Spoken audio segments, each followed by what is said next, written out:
akan berpegang pada rekod-rekod ni. Orang kata betul, ia seruh Terengganu ni daripada siang sebab kita pernah duduk bawah dia. Tapi realitinya tidak. Itu penting untuk mentafsir rekod-rekod tu. Yang dalam gambar ni namanya Sir John Anderson.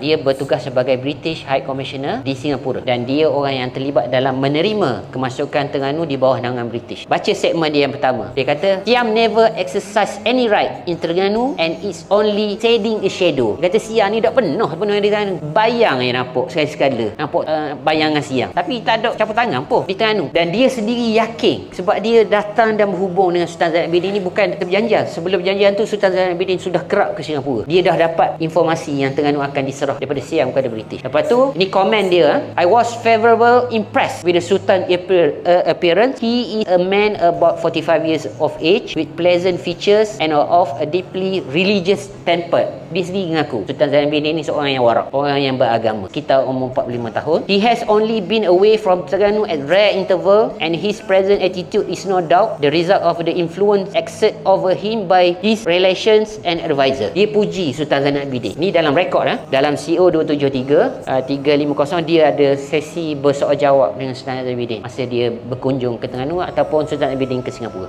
Ini ketibaan Sir John Anderson memaklumkan perjanjian Bangkok telah ditangani. Dia mari dengan kapal HMS Cadmus. Yang belakang tu kapal betul. Dan ini adalah dua gambar awal ketibaan rombongan British di jetty. Saya tak tahu jetty Terengganu depan dekat bot Nambang dulu dipanggil apa sih nama asal dia. Itu adalah lokasi dia. Yang sebelah-sebelah tu boleh tengok lah. Tu Terengganu tu hot duk tepi-tepi. Yang berbaris tu klasi kapal British. Kira sambutan kawat hormat lah ketibaan. Tu boleh tengok. Pegang lembing tu hulu balang kita lah. Escort bawa payung. Tu Sir John Anderson. Ni di luar Istana Maziah hari yang sama pada 24